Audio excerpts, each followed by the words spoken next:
नमस्कार. स्वागत तुमचं द न्यूज लॉन्चर मराठीवर. मी अशोक वानखडे. मी आज मुंबईत होतो. विधानसभेत गेलो. बरेचसे आमदार भेटले आणि कारण आलं विधानसभेमध्ये की सगळ्या आमदारांच्या, मंत्र्यांच्या गोष्टी होतात. पत्रकारितामध्ये आपण कुठल्या राजकीय पक्षाची किंवा सत्तेला काय प्रश्न विचारतो, तो गोष्टी वेगळ्या असतात आणि व्यक्तिगत संबंध वेगळे असतात. त्यामुळे सगळ्याच राजकीय दलाच्या बऱ्याचशा नेत्यांशी व्यक्तिगत संबंध असल्यामुळे सगळ्यांचे हाय-हॅलो होतं. पण सगळ्यांच्या चेहऱ्यावर चिंता होती, खास करून खानदेशामधले आमदार, खास करून पश्चिम महाराष्ट्रातले आमदार आणि सगळ्यांचा एकच प्रश्न होता, इराक युद्ध कधी थांबणार? आणि मी जेव्हा 6 महिने म्हणालो, तेव्हा ते सगळे, "अरे काय वानखडे, काही बोलता का राव? असं नका राव. लवकर संपलं पाहिजे हो हे." मी म्हटलं, "साहेब, मी माझं नाही आहे. या अमेरिकेतल्या एजन्सीजनी कंबाईन्ड सर्व्हे मतलब पूर्ण डिटेल स्टडी करून रिपोर्ट दिला अमेरिकन गव्हर्नमेंटला. तो वॉशिंग्टन पोस्टमध्ये छापून आला. त्यात ते म्हणतात, की इराण मिनिमम 6 महिने हे युद्ध खेचू शकतं. मिनिमम, कमीत कमी. जास्तीत जास्त ते त्यांचा रेकॉर्ड आहे 8 वर्ष इराण-इराकचं युद्ध झालं होतं. त्यामुळे ते लंब युद्ध करून शत्रूंना थकवण्याचं त्यांचं एक नया तंत्र आहे आणि तेच आत्मसात ते करतायत. आणि त्यामुळे आता सगळ्यांच्याच डोक्यावर चिंताची विषय आहे. महाराष्ट्राचं तू पाहिलं, तर 700 करोड रुपयाचा तो फक्त केळीचा बिझनेस आहे. सांगली जिल्ह्यातली पासून सोलापूर जिल्ह्यापर्यंतची जी द्राक्षाची जी लागवड आहे, ती फार त्रासामध्ये आहे. तासगावचा कांदा त्रासामध्ये आहे. कारण रमजान हा जो पिरियड आहे, त्याला याला फार पवित्र महिना म्हणतात. तो पवित्र महिना खरोखरच आमच्या शेतकऱ्यांसाठीच तो पवित्र होतो. कारण याच महिन्यात त्यांना भरपूर ऑर्डर्स मिळतात. त्या रमजानसाठी केळं, द्राक्ष हे सगळे मिडल ईस्टमध्ये जातात. आणि फक्त केळाचं मी तुम्हाला 700 करोड सांगितलं. बाकीचं काय असेल, त्याचा आकडा तुम्हीच ठेवा. हे सगळे कंटेनर थांबलेले आहेत, हे त्या पोर्टवर आणि हे सगळ्या सडणाऱ्या गोष्टी आहेत. याचं काही जीवन मोठं नाही. त्यामुळे पुढे काय हा फार मोठा प्रश्न आहे. आणि कसं करायचं हा फार मोठा प्रश्न आहे. शेतकरी हालदिवाला आहे. तो माल गेलेला सडणार का? तो माल तिथे जाणारच नाही, तर मग आता काय करायचं? जो माल पहिला पाठवला तिकडनं पेमेंट यायचं आहे, कारण तिकडे युद्धाची स्थिती आहे. तो मोठा मार बसला. दुसरा या देशाला जो मार बसतोय तो हा आहे, आपल्या भारताच्या इकॉनॉमिकला खास करून. कारण तेल जर $1 एका बॅरलवर वाढलं, तर आपल्या देशाला $20 मिलियन म्हणजे $2 कोटी वर्षाला एक्स्ट्रा द्यावं लागतं. जर हे 200 पर्यंत गेलं, आता 117 पर्यंत आहे.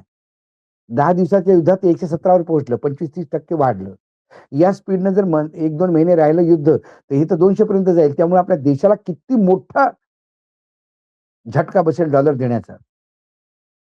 आणि हा डॉलर जाणारच आता बाहेर तेलासाठी. कारण तेल नसलं तर आपली लाईफलाईन सगळं आयुष्य ठप्प होईल. आणि येणारा डॉलर थांबलेला आहे. आपलं निर्यात होत नाही, त्यामुळे तो डॉलर थांबलेला आहे.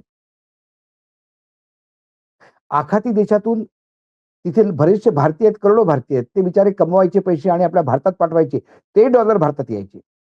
आता इकडनं सप्लाय कमी असल्यामुळे तिथे फार महाग झालं. 4 दिवसापूर्वी दुबईमध्ये एका दिरहमला 1 टमाटर भेटत होतं.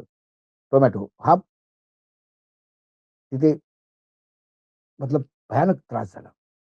आणि अशा पूर्ण वातावरणात येणारा डॉलर कमी येणार, जाणारा डॉलर भरपूर जाणार. म्हणजे रुपया काय आता 100-150 पोहोचणार का काय? डॉलर. ₹150 $1.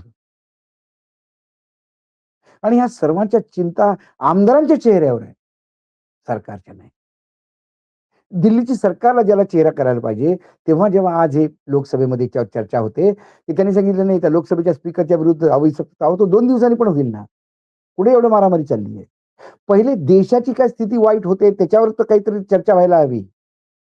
हे युद्ध फक्त इराण, अमेरिका आणि इस्रायलचं नाही, याची झळ आपल्यापर्यंत पोहोचते. कारण जगात तेलाचा नंबर 2 चा कन्झ्युमर आपण आहोत. सर्वात मोठा जगातला पहिला ग्राहक चीन आणि दुसरा आपण आहोत.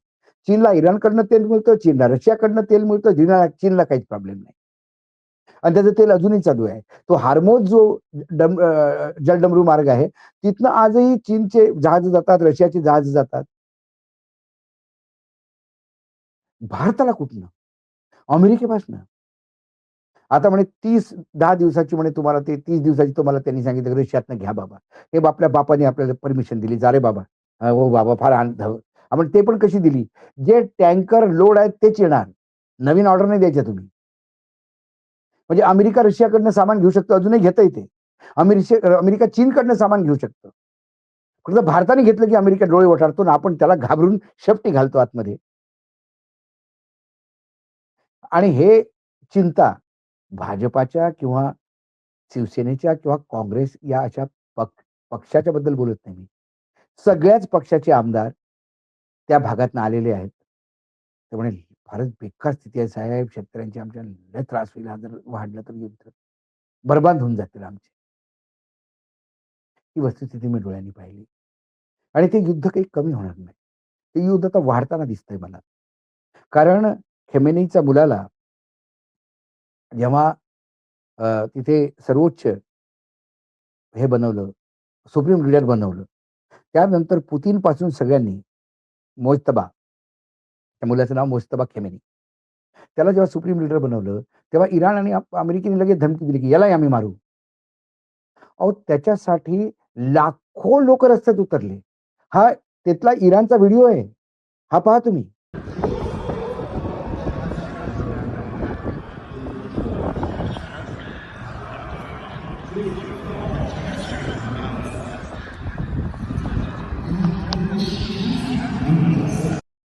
जशी ही धमकी गेली त्याच्यासाठी देवाजवळ प्रार्थना करायसाठी भगवान से दुआ मांगणे, खुदा से दुआ मांगने के लिए लाखो लोक रस्त्यात आहे. हा व्हिडिओ पहा. हे असतं देशाचं समर्थन, हे देशाचा स्वाभिमान. वरनं मिसाईल पडतायत. इस्रायलमध्ये लोक खाली झोपलेत. मेट्रो स्टेशनच्या जे अंडरग्राउंड आहे तिथे जाऊन झोपलेत. आणि हे लोक आपल्या त्या नवीन नेत्याच्यासाठी दुआ करायला लाखोनी रस्त्यात आले, वरनं मिसाईल पडले तरी चालतील. याला म्हणतात देशप्रेमाचा शेपटा घालत नाहीत ते अमेरिकेसमोर आतमध्ये आणि पाय चाटत नाहीत. आणि लगेच पुतीननी आणि चायनानी दोघांनी नवीन मोजतबाचं समर्थन केलं आणि सांगितलं की आम्ही तुमच्यासोबत आहोत. आणि सांगितलं की कुठल्याही देशाला कुठल्याही दुसऱ्या देशाच्या आंतरिक राजकारणात हस्तक्षेप करायची गरज नाही. पुतीननं तर मोठं लेटर दिलंय की मी तुझ्यासाठी देवाला प्रार्थना करतो. इंग्लिशमध्ये आहे ते पत्र. नाहीतर कोणीतरी म्हणेल आमच्याकडे आहेत भाऊ तोरसकर सारखे बरेचसे लोक, ते लगेच म्हणतात की वानखेडेंना मराठीत लिहिलेलं पत्र सापडलं पुतीनचं. ते म्हणाले की आय प्रे फॉर युअर हेल्थ, तुझ्या चांगल्या स्वास्थ्यासाठी, आणि तू आता या कठीण परिस्थितीमध्ये नेतृत्व सांभाळलाय, तुझ्या वडिलांसारखंच काम कर, असं पुतीन म्हणतो. चीनने पण इशारा दिला आणि चीनच्या विदेश मंत्र्यांनीही इशारा दिला. आणि रशिया म्हणतो आपल्या पत्रामध्ये की we stand firmly with you as a good partner and friend. तुझ्यासोबत आम्ही उभे आहोत, एक मित्र आणि एक तुझा भागीदार म्हणून. आणि अशा या वातावरणात हे युद्ध अजून उठेल, पुढे रशिया उतरेल का, चीन उतरेल का? अमेरिकेने इतका मार खाल्ला की ते विचारूच नका. आता अमेरिका आणि इस्रायलमध्ये भांडणं चालू आहेत. कारण इस्रायलनी जसं इराणच्या तेल रिफायनरीवर हमला केला, खूप भयानक नुकसान झालं इराणचं, भूतो ना भविष्यती. मग इराणनी सगळ्याच ठिकाणी पहिले तर इस्रायलला ठोकला, त्याच्या ऑइल रिफायनरीला, जी 80% त्यांना ऑइल सप्लाय करते इराणला, तिथंच ठोकलं मिसाईल, ड्रोन मिसाईल. तिथे आग लागली. मग त्यांनी जे बापको म्हणून आहे बेहरीनचं रिफायनरी सर्वात मोठी, त्याला ठोकला. फिर आरामको आहे, त्याला ठोकला. फिर UAEच्या एका याला ठोकला. आणि सगळ्यात त्या ऑइल मोठमोठ्या कंपनीमध्ये जिथे इराणियन यांनी म्हणजे त्यांनी ऑपरेशनच बंद केलं, इतकं डॅमेज झालं त्यांना, सगळ्या खाडी देशातल्या रिफायनरीना. मग अशा वेळेला या सगळ्यामध्ये अमेरिकेचा स्टेक आहे, अमेरिकन कंपनीचा. त्या अमेरिकन कंपनीनी तिकडे प्रेशर आणायला सुरू केलं ट्रम्पवर. हे काय तुमचं युद्ध मूर्खासारखं, आम्हाला काय ठोकतात ते? मग अमेरिकेने इस्रायलला ऑब्जेक्शन दिलं, की तुम्ही रिफायनरीवर बॉम्ब हल्ले करायला नव्हते पाहिजे. तुम्ही फार मोठी चूक केली. आणि इस्रायल म्हणतो, "अरे वाह यार! आतापर्यंत बॉम्ब हल्ल्यात लोकं मेली, काय झालं? तुम्ही तेव्हा नाही म्हटलं. आता तुम्हाला या तेलाचाच का पुळका आला?" आता त्याच्यात तू-तू, मैं-मैं चालू झालेली आहे. आणि अशा या तू-तू, मैं-मैमध्ये अशा जागतिक नवीन-नवीन देश याच्यात जर इन्व्हॉल्व होत असतील, तर हे युद्ध किती दिवस चालेल? युद्ध फार वाईट असतं. देवाजवळ, विठ्ठलाजवळ प्रार्थना करतोय, की उद्या थांबावं. पण माझ्या प्रार्थनेमुळे होईल काय? नाही, कोणीतरी ते एका टीव्ही 18 जे अडाणी सेटचा चॅनल आहे, त्यांनी सांगितलं, की मोदीने एक फोन केला तर युद्ध संपेल. अरे, जो आपल्या देशातलं युद्ध दुसऱ्याच्या फोनवर थांबवतो, त्याची काय स्थिती आहे दुसऱ्याचं ते युद्ध थांबेल? ना इस्रायलला ते बोलू शकत, ना इराणला बोलू शकत. इराणला तर तोंडच नाही बोलायचं. ना अमेरिकेला बोलू शकत. तिथं तर फक्त आदेश घ्यायचे असतात. मग युद्ध कसं थांबणार? आता हे म्हणतात, साहेब थांबवतील. साहेब काही करू शकतात. मोदी आहे तो मुमकिन आहे. पण इराण, इराक आणि इस्रायलचं युद्ध म्हणजे कोंबड्यांच्या फायटिंग नव्हे. कोंबडे म्हणजे ते मुर्गी लढाना होता है ना, वो नहीं. आज न्यूज लॉन्चर मराठीमध्ये एवढंच. पुन्हा येतो काही विषयासोबत तुमचा. नमस्कार. पाहत राहा न्यूज लॉन्चर मराठी.